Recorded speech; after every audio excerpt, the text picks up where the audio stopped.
the presidential candidate of the New Nigeria's People's Party, Rabiu Kwankwaso, at Chattam House, dismissed the Labour Party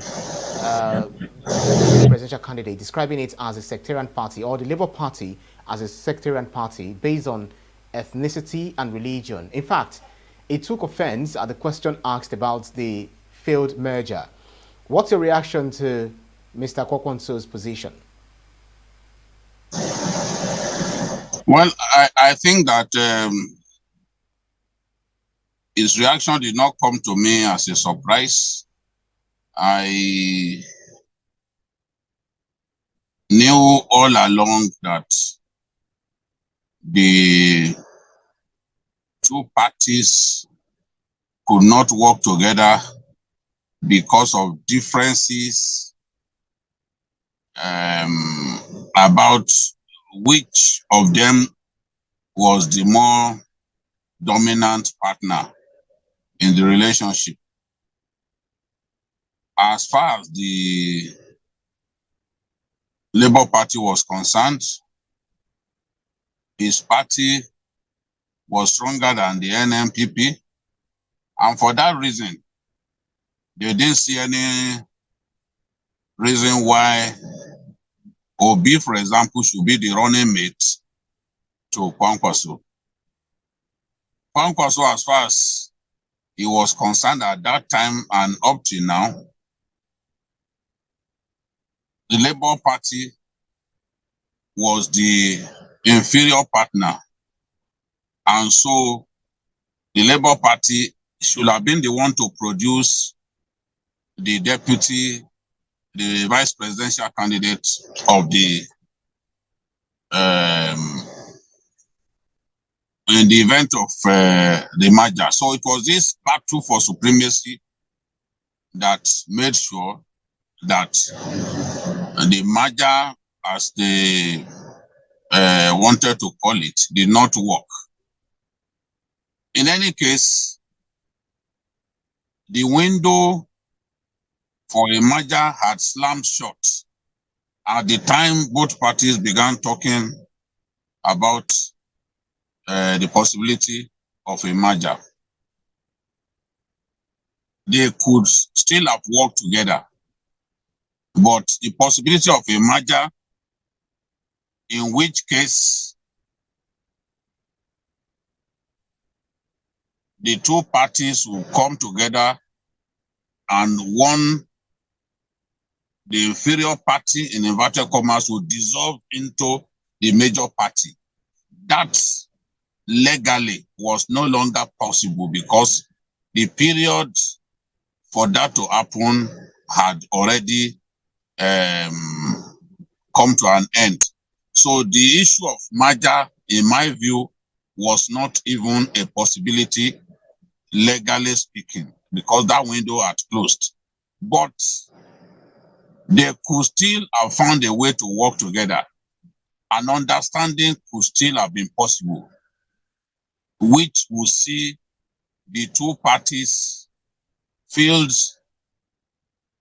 candidates in areas where they felt they were a particular party was quite strong.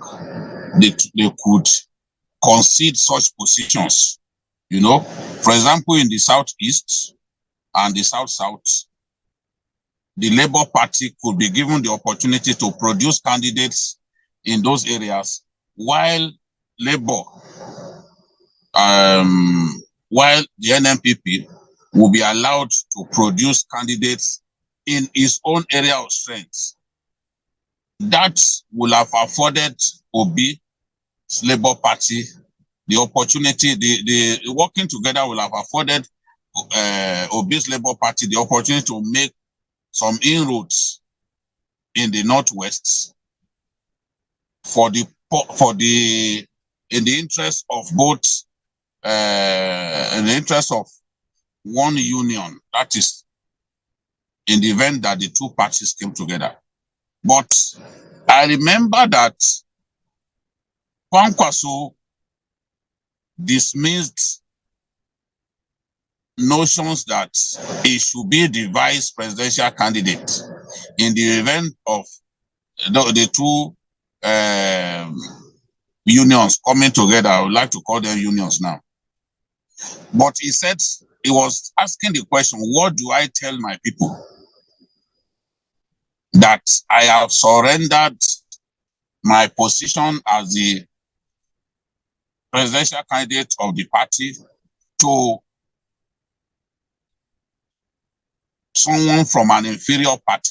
So this notion that I'm superior to you, therefore you should be the one to be the vice presidential candidate, ab initio was the main problem, was the main reason these two political parties could not work together. As far as Kwankwaso was concerned, the two NNPP was the stronger party.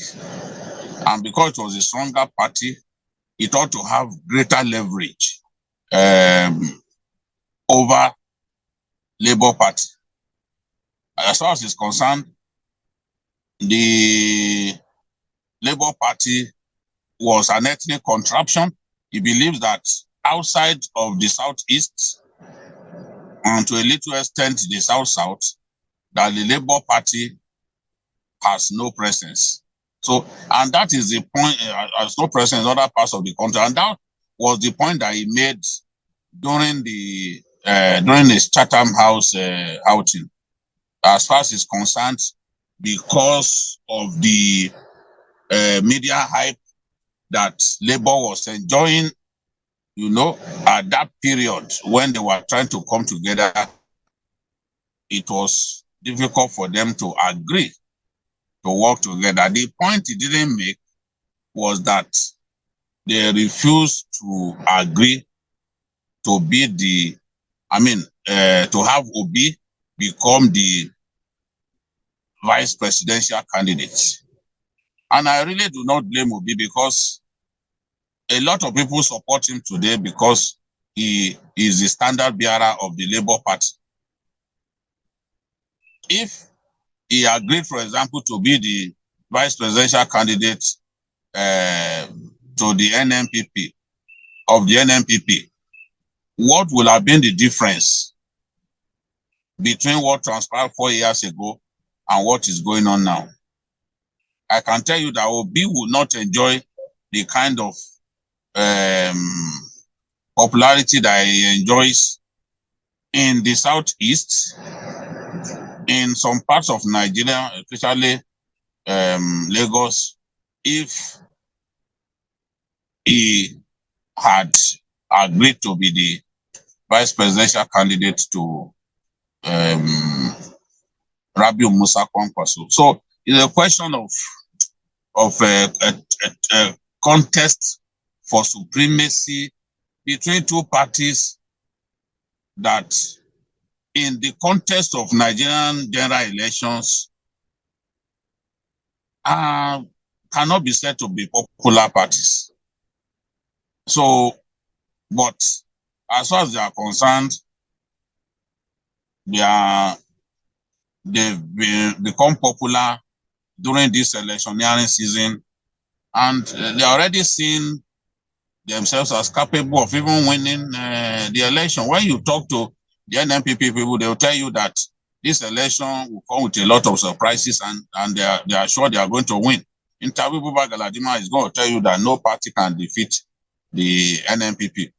Interview Obi supporters. As far as they are concerned, Peter Obi is the most popular candidate in the race, and they have been helped by the opinion polls that we have seen released in the last few months, showing Obi being ahead of other political parties. In fact, one of the polls showed that Obi was even stronger than Kwankwaso in Kano State, more popular than Kwankwaso in Kano State.